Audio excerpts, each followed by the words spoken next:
Welcome to the Living in Utah live question and answer session here on Thursday evening. I try to be here every Thursday evening at 8 p.m. Mountain Time. It's just an open forum. You're welcome to ask any kind of questions you want.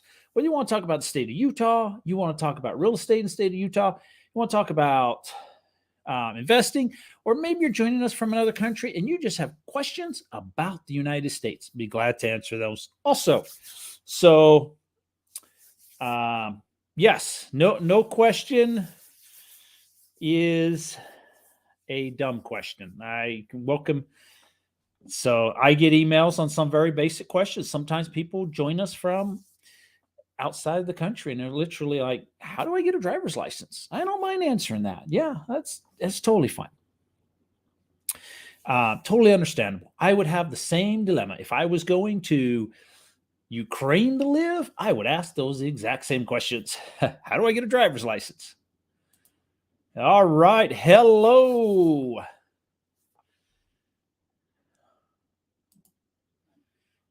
Hope you're doing well this evening. I'm actually not. I caught a cold and it is killing me. I did stop at the doctor's office and had a COVID test done this afternoon just to make sure I had no COVID. I had no COVID. And,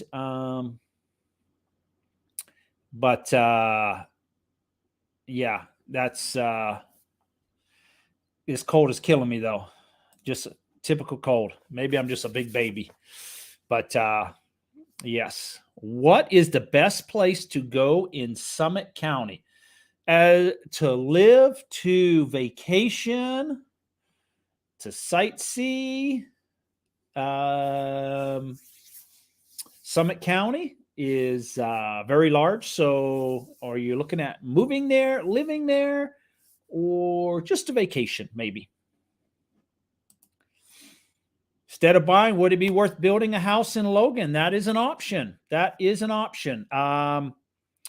Currently, I mean, I guess it depends on when you plan on building. So I've got people, over the last couple of years, I did a lot of new builds. I have some new builds going now, possibly. They haven't even started, but the new building is just dropped off. Has really dropped off. It's hard to compete. The new builders right now are having a very hard time competing with existing homes. That's the honest truth. Good friend of mine, we were building a home in a city, $900,000 home, and was due to be completed in November. But the way the market has turned around, he found a similar home, but so we found him a similar home at, probably about 10% off the price. He was in the mid eights, but that's not all he got. It already had landscaping. It already had a fence. The basement was finished. A lot of features that really added up to at least $100,000. I mean, to finish a basement sometimes can be $90,000 these days. And this particular basement would be a $90,000 build out. So when you add the fencing, the landscape, and the sprinkler system, everything like that, he saved probably, because the home that he was building, he wanted to do those items in the future. I would say that'd be $150,000, and he got the home for maybe $60,000, $70,000 less than what the new build was going to be. So when you add on top, it was probably about $220,000 worth of savings. So considerable amount, because once he pays that $900, and he wasn't even locked in at $900 because we started at about $850, $860. Prices went up, material costs went up, and it just kept all along the way. They kept raising the price. So we may have finished at $910, $920. I'm not too sure, but let's just say $900,000. But so in the end, he's $200,000 in the long run. Now, because he wants a yard, wants sprinkler, wants fencing, wants the basement done eventually. So he's going to have to pay that money out, and we found so right now. Pretty much hands down. I mean, new builders are offering some great deals. There's no doubt. It still does not compare with an existing home price-wise when you factor in a lot of things. But like I say, there are still new builds going on. I've got 2 people looking at new builds. They're in the design stage right now, talking to an architect. We'll see what happens when pricing comes out. Maybe things may change. I'm not too sure. Not too sure at the moment. But it's hard for the new builders to compete. It really is, because the labor costs are still high. The land costs are still high. A lot of those costs have not come down. Now, in the future, I think they will, because the builders are going to have to go to their subcontractors and say, look, in order for us to continue building new homes, we need you to take a 10% decrease. Actually, it probably have to be more than that. Probably have to be about 15 to 20%. So that they can lower their total cost on a new build. And right now, a lot of subcontractors are like, no, I'm used to making X amount of money. Nobody wants to take a pay cut. So if you work for corporate America and they come along and say, you got to take a 20% pay cut, you will not be happy. So that's the conversation that will have to occur with subcontractors. That's just in order to get new home prices down, you've got to buy the land cheaper and you've got to build the home cheaper. That's the only way. So the good news is wood prices have come down considerably. So, and I'm not too sure on like concrete and roofing materials and items like that. Just when I walk through the store, I notice wood prices have come down considerably. So yeah, a little way to go. We'll see how it goes. So, but right now, new builds are tough, but maybe next summer it may change. Yeah. Maybe it might be, we may even have continued price decreases going into next year, and new builders will have an even tougher time trying to sell new builds. So not too sure. Okay, the vacation. So I would just say the Park City area. That's the largest tourist attraction. Lots of great restaurants. You have the skiing resorts there if you're coming during the wintertime. Even if you're coming during the summertime, you have the mountain bike trails, hiking trails, et cetera, et cetera. Probably, yeah, something around Park City would be great. Yep. Park City or Deer Valley. Deer Valley, I do like. Deer Valley is a little bit more limited. There is more accommodations in Park City, though. What are the first 2 things a new resident of Utah should do? Well, number 1, you may want to ditch your license plates if you're coming from another state. And I say that jokingly. I'm not aware of anybody who has ever had violence done to them, car vandalized, etc. But I have heard, I've got people who have told me, they've got comments have been made. They're going into a store. Go back to your own state. Bring your views here. We don't want them. Go away. Go away. Yeah, it's real. It's real. Some people feel that, and I'm mostly talking about people who are moving from, say, Democratic states to a Republican state like Utah.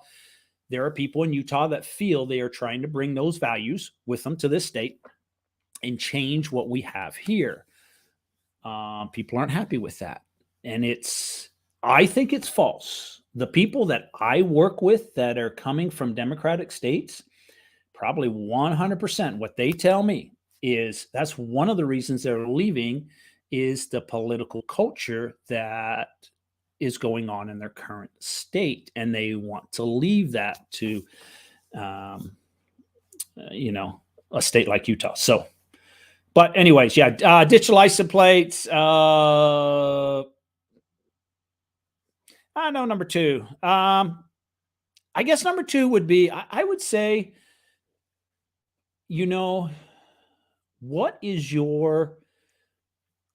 what are your recreational activities that you enjoy to do?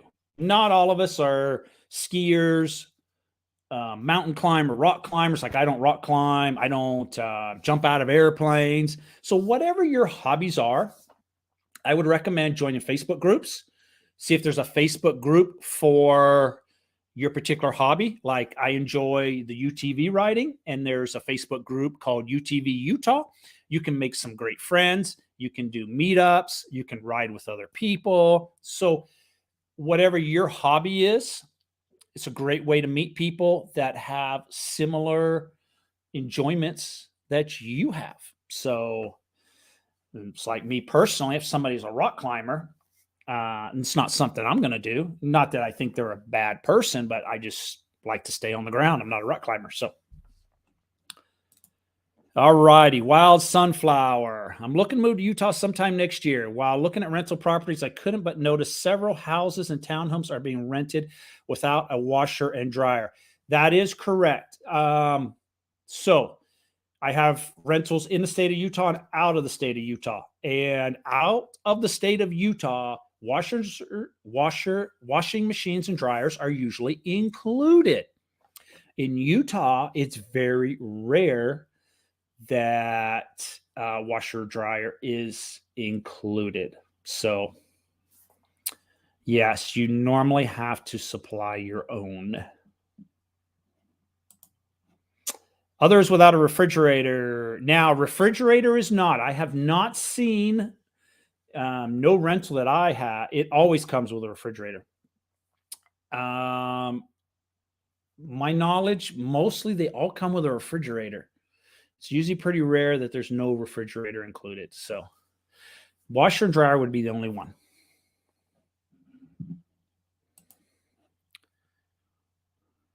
I actually know some better, more friendlier places. Okay.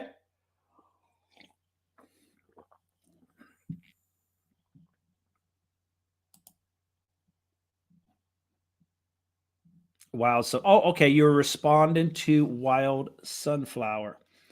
I'm not too sure exactly what you were responding to on that, but okay.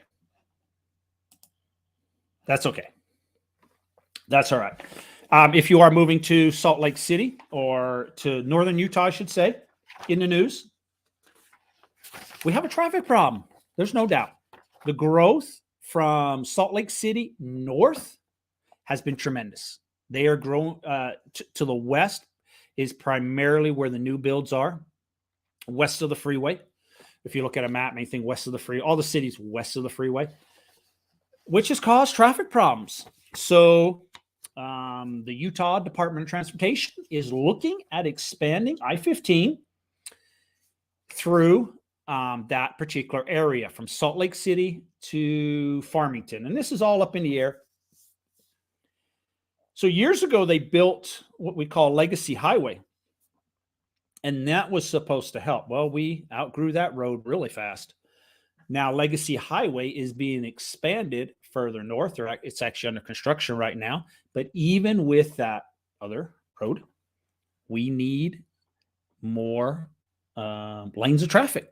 So they are looking at expanding I-15. Yeah, the growth north has been, growth to the south from Salt Lake City down to Provo has also increased. So not just one area, but yep. So there is some talk. And when I first heard about this, maybe 6-7 months ago, they're talking about making the UTA transportation. So your trains, your tracks, your buses, they're talking about making it free, no charge. So they did it back in February. And back in February, they saw a 16% rise in people taking mass transit. And the idea is to help with air pollution, get people off the roads so we have less traffic, and, everything for the environment, okay? Other things for the environment too. Use less gas, et cetera, et cetera. This costs money, though. This costs a lot of money. That's the sticking point. A lot of people want it for free. Free trade. UTA collected $34 million this year from people using mass transit. So they would lose that money. So basically the state would, and they're expecting next year $36 million in revenue. So basically they're going to the state to say, if you want it for free, this is how much money it will cost. They talked about making it free months ago. It did not happen. It's going to be brought up in the new state legislature session that begins at the beginning of the year for committees and meetings. Looking around the Provo-Orem area, can you recommend anything around that area? As far as a rental goes, it's tough because I don't handle rentals, and rentals are, there was a time that I knew most of the rental locations. Now, literally everywhere I go, rental buildings, apartment buildings are being built. Crazy. I can't keep up. Spare piece of land, apartment, spare piece of land, apartment. They're actually buying out people's houses. They're buying 3 or 4 houses, tearing them all down, building rentals. I would say if you so a couple things. If you are commuting to a job, I would, whatever place you are looking at, I would, if you're not in the state, maybe use Google Earth, Google Maps, get an idea of what your commute time would be. Is there any alternate routes also to work? If your only route is the freeway and there's an accident on the freeway, is there another way that you can make it? To me, that would be important. The other thing would be amenities. What's on your list? If you go to the movie theaters a lot, you go to a certain recreational area a lot, maybe you're like a hiker or mountain biker, you may want to be closer to the mountain, so that maybe when you get home from work, you can go hiking, mountain biking in the summers. At where if you live, say, clear across town, you might be thinking, well, it's a half hour, 40-minute drive to get there. I'm just not going to bother. So look at some of those. I used to live in Benyon, Utah. Now the name has changed. What's up with that? Yes. Great area. Lagoon is opening a new roller coaster. Yes, I'm going to talk about that. They're also raising prices. Is the inversion layer still as bad as it used to be in the early 2000s? No, it is not. We still have inversions.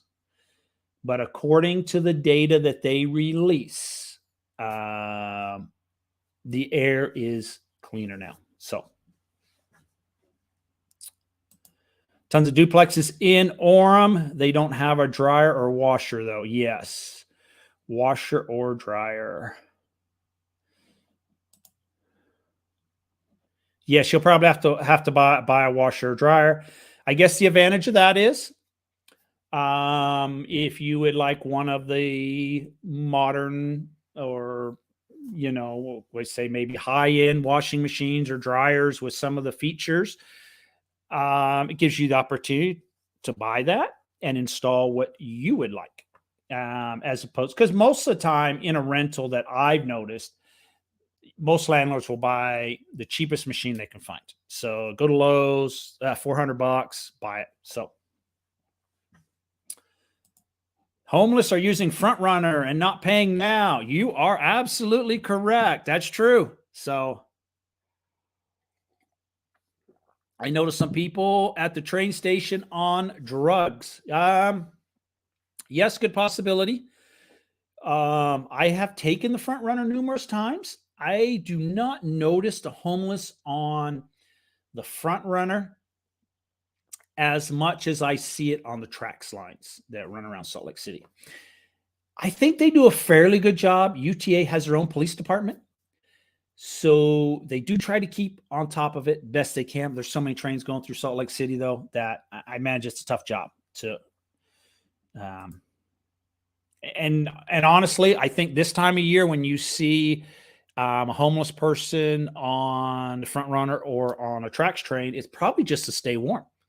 Instead of being on the street, ride around on the train as far as you can and stay nice and warm. That'd be my guess. It's by North Temple and Salt Lake Temple stations. I don't really see any homeless people where I live, Evan. Yeah. So the homeless people are the two biggest areas you're going to find is in Ogden and in Salt Lake City, where they have the homeless shelters. So that's the two areas that have the big homeless shelters. And it's the only homeless shelters I'm aware of. So naturally, people go there, place to stay at nighttime, somewhere to eat, get a hot meal. Usually the homeless shelters, though, in the mornings, usually kick everybody out because they have to clean the facility, and a lot go. And they try to bring as many as they can in at nighttime. So, yeah, where you build a homeless shelter will attract homeless people. By North Temple, Salt Lake City, yeah. Salt Lake Central, yeah. And that's right around that area that the homeless shelter is at. Keep hearing about Salt Lake City drying up. Is anything being done about that? Yes, they are. They are spending a bundle of money to look at the issues and see what can be done. Yes. Matter of fact, our congressmen are on top of it, as well as the governor. So they're trying to tackle it from a national level and also from a local level. They're more populated than where I live. So, okay. Nothing can be done about the Great Salt Lake drying up. Well, we just need some water. And we've had moisture this year. So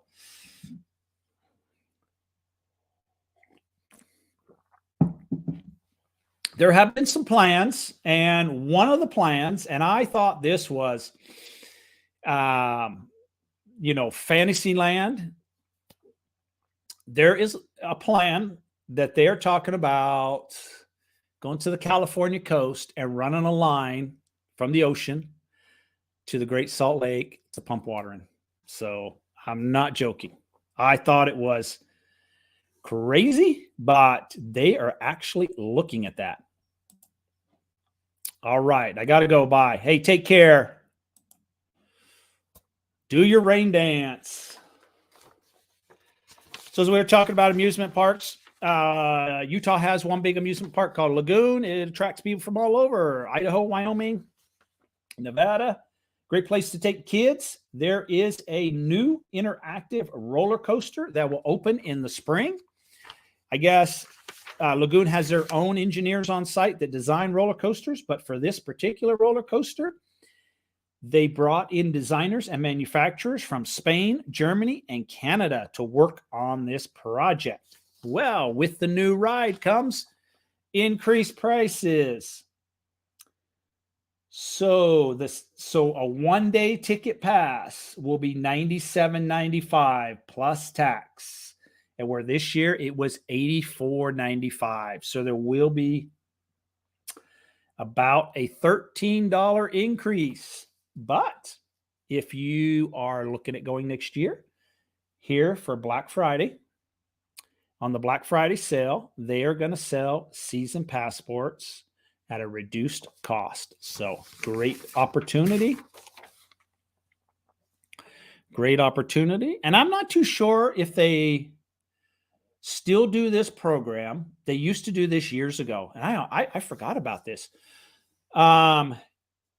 As an adult, you could work at Lagoon, and instead of being paid, you would work X amount of hours, and they would give you season passes based on certain criteria. So some people, 2 kids, 3 kids, 4 kids, they would take their weekends, and I'm not too sure how many hours you had to work. I'm really not sure. But they would go there as like a part-time job for their kids to have season passes to go all year. Water from California. Why not just divert snow melt from the mountains? Yes, and that was my plan. I mean, we have not built any new reservoirs, and that to me is our biggest problem. You take the Uinta Mountains right now, I bet you there's 9 feet of snow up there easily. We do need to build more reservoirs to trap more water. Now, I've heard that the problem with getting construction going is the permit process through the federal government. So I don't know what it will take, but our population has increased and doubled, and we still have the same amount of reservoirs. So, you can't hope that every year we're getting more snowpack, more snowpack, more snowpack. So,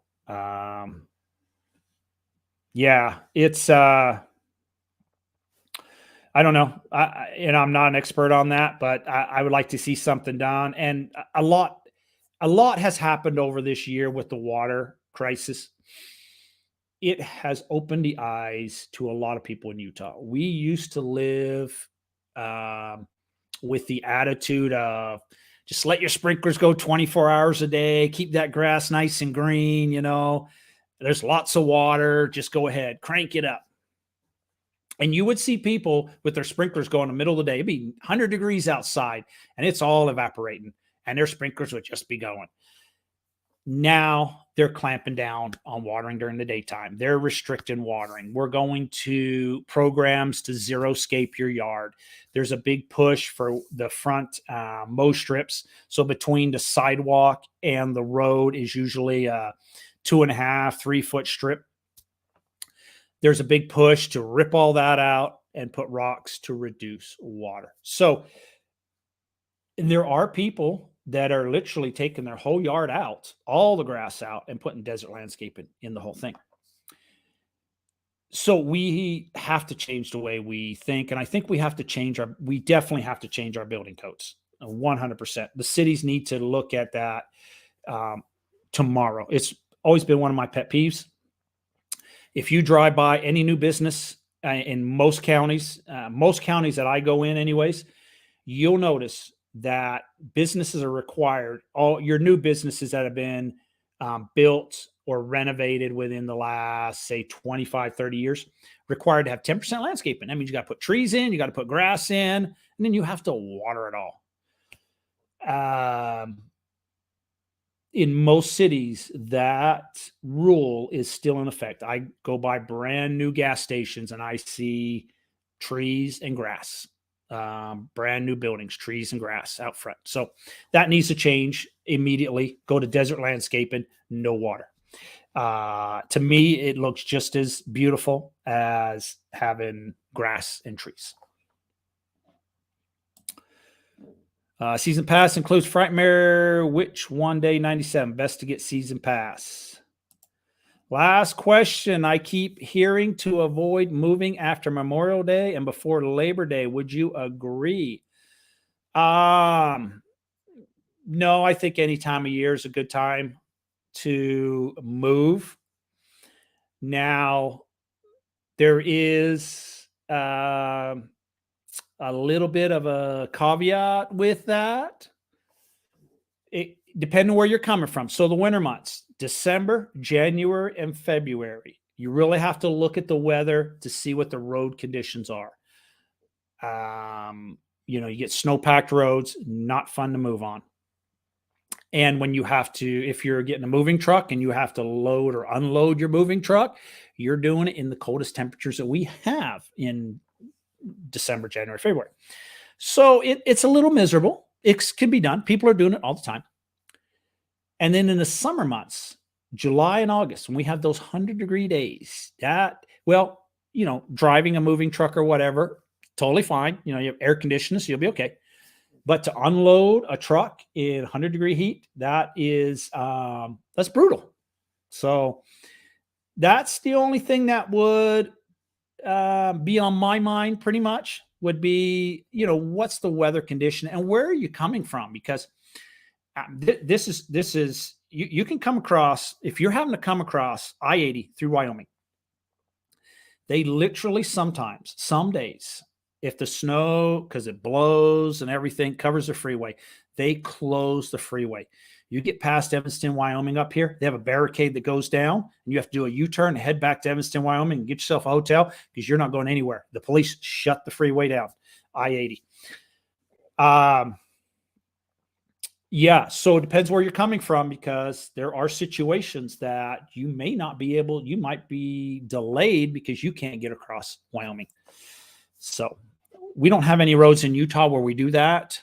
One area to be careful with that I think is if you're traveling north or south on I-15 in the Beaver area, altitude really goes up. Lots of accidents there, snow-packed roads. Yeah, it's an ugly, it's ugly a lot of times during the winter through that particular stretch. There's also something coming back. So, there's an outdoor tradition that has been canceled for the last 2 winters, mostly due to COVID. So, a lot of things shut down, and it is horse-drawn sleigh rides at Hardware Wildlife Management up in Hiram, Utah. So, I've heard that this is great. I've never personally been on this adventure up Blacksmith Fork Canyon. I have snowmobiled in this area, and I can tell you this time of year with the snow-capped mountains on a nice clear day, it is very, very beautiful. Very beautiful. I love snowmobiling up there. The sights are unbelievable. So if you get the opportunity, it is now back in operation. That is a horse-drawn sleigh ride at Hardware Wildlife Management Area up at Blacksmith Fork Canyon in Hiram, Utah. That is located just south of Logan, Utah. I live in South Carolina. We moved here from Utah in October. The temps were about 60s, low 60s, 90% humidity. It was terrible. Oh, in South Carolina. Yes. That is one thing that I do not like is humidity. That it crosses off all my lists. I love the dry heat. Now my hands do dry out. Every once in a while, my eyes will dry out, but I don't mind putting some lotion on or some eye drops. But humidity is a thing that I do not like to handle. So, yeah. Moving from Las Vegas, don't worry, my views align with Utah views. That is why I'm fleeing Nevada. Okay, Las Vegas. I know Las Vegas very well. You will drive that stretch. So when you get out of Cedar City, Utah, you'll hit St. George, Utah, Cedar City, Utah. And as you're heading north, you'll come to an area called Beaver. That stretch of road right there, elevation goes up there, and it's hard to clear the roads. They get snow-packed, icy conditions, slide-offs. I personally have been a couple years ago to Vegas through that, doing like 30, 35 mile an hour, and there were cars all over the road, all slide-offs everywhere I went. Yes, that is, and I look at the weather. So, well, we go down a fair amount of times throughout the winter, but I will look at the weather forecast, and if we have a storm front coming in, say on Saturday, I will leave on Friday. There's one time we left on Friday night, and we drove as far as we could, and we made it to Cedar City, and we got a hotel there and got past the storm and then continued on the next day. Yeah, sometimes you just have to plan that out a little bit. I would much rather move to Utah with high heat and low humidity any day. Yes, and that's my I'm there 100% with you, 100%. And it is different. So 100, some people are like, how do you handle 100-degree day? 100-degree day in Utah with low humidity. Now, sometimes like in St. George where it gets up to 115. Yeah, that's toasty. That's real toasty. But 100-degree day in northern Utah with low humidity is not that, I don't think it's that bad. I mean, yes, it's warm out. There's no doubt it's warm, but it does not stop me doing any outdoor recreation that I do, as long as I have plenty of water. I golf in 100-degree weather. I hike, mountain bike, have no problem at all. So yeah, it's a little warm, and you get a little bit of sweat dripping off you, but yeah, the low humidity is why the snow is so good. You are 100%. That's why they say we have the greatest snow on earth. If you are a skier, the man-made snow versus natural snowfall. So your fresh powder, your natural snow is amazing to ski on, as opposed to the man-made, especially when man-made snow has been sitting for a while. So one of the big skiers, and I have this argument with a few of my friends who are skiers. They like to go to Snow Basin to go skiing, which is a great place. I love Snow Basin. I always will. But I always try to talk them to Powder Mountain, because Powder Mountain does not make any snow. And they're like, oh, it's like a small resort and all this here. And I'm like, yeah, but the ski, there's no man-made snow. And if they get a good snowfall, it is just like heaven skiing there. So, yeah. Yep. So if you're a snowboarder or a skier, yes, some great skiing. Now, I'm by far no skiing expert. I learned that many years ago. I thought in my 20s I was a great skier. Then I caught the Winter Olympics in 2002 up there at Snow Basin, the men's downhill. And I saw those athletes perform, and I'm like, wow, I was literally blown away with the speed and ability that they have. I'm like, wow, I'm pretty crap at skiing. It was unbelievable. Something I will always remember, being right there. Yes, the skill level to compete at the Olympic level in like men's downhill or women's downhill. Ooh, that is good. That is really good. So I think it might be easier to play something like football or something, maybe have a better shot than trying to ski. Any more questions this evening? Has been a great evening. I appreciate all the questions. I enjoy doing this. I do this from my home, so it's great. I don't have anywhere to go, nowhere to drive. Are there any areas that don't have heavy traffic around Salt Lake City? I would say no. But one thing about Salt Lake City is, keep in mind, to me, the worst part of traveling in Salt Lake City is going from east to west or west to east, because you're traffic light after traffic light after traffic light. In 20 minutes, you get nowhere. You literally do not get very far. It is actually faster to live in somewhere like Sandy or Draper and work in downtown Salt Lake City, where you can get on the freeway. And as long as there's not an accident, you can usually do freeway speeds. Sometimes you might slow down a little, but you make time very quick. Or maybe North Salt Lake, Bountiful, Farmington. And some people are like, well, I don't want to live that far away. Well, it's not that far away. It's, if you're going from one side of town, the other side of town, east to west, it's terrible.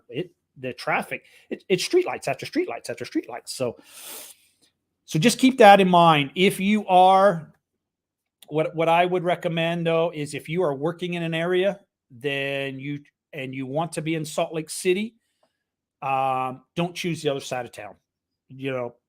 Try to be closer to work or to recreation. Being 60 now, I don't think I'll be doing that. Oh, skiing. Hey, I'm almost there with you. I'm not far behind you. But I still ski like I'm 20, and I need to know my limitations sometimes. But love it. I actually ski with a man that is 92 years old. He gets a free pass over, I think it's the age of 75. You get a free pass. He keeps telling me, Mike, you got to catch up to me so we can ski for free. This man still water skis and snow skis. And I would say he snow skis better than I do. So amazing, amazing. Gives me motivation every time I ski with him. Nice man. Nice man. So we will be skiing this winter. Now, thank you. Happy Thanksgiving. Yeah, happy Thanksgiving to everybody. The year, the month has just flown by. I can't believe it's Thanksgiving next week, actually. So, not skiing. I'll do that forever. Yes, like I said, I ski with a man. It's like 92 years old, I think. I know he's over 90, but amazing. And I think the reason that he's made it to 92 is because, I mean, he is so active. He water skis and I don't own a boat and I'm not much of a water person, so I'm not too sure what the device is called, but he pulls it behind his boat and he sits on this chair, and then you aim it down and you go underwater and it comes and flies out of the water and you launch out of the water. So he's got one of those devices. His kids have taken it off of him. So I think he got it back this summer. In California, the houses were mere feet apart. Is there somewhere north of Salt Lake that isn't the same? So as far as houses go, what's happened over the last 20 lot sizes are decreasing. They are shrinking. There's no doubt about it. When new home developments have gone in, the more homes they can cram in, the more money they make. So the days of seeing home developments with an acre, 2 acres worth of land is very, very rare. You have to go somewhere north, like Tremont, or you have to go somewhere south, like maybe even south of Salem. And you have less amenities in those areas. But yeah, the lot sizes have shrunk. Now, there are homes in Salt Lake City that they're being bought up, though. But it was not uncommon and you can still find them in Salt Lake City. You'll see a home on half acre or an acre. And so what's happening now is a lot of the developers, I actually have a friend that does this. He knows the zoning laws and where it's at. And he literally approaches homeowners. So I want to buy your house. And he buys it. He tears the house down, but it's got enough land that he can put townhomes all the way down. He can put like 5 or 6 townhomes on that piece of land, 3, 4, 5. He does that day in, day out in Salt Lake City. That's his gig and does it very well. Does it very, very well. So yeah, it's hard. In general, if you're looking, just generally stuff west of the freeway might be a little larger lots, but I guess it depends what you consider a large lot.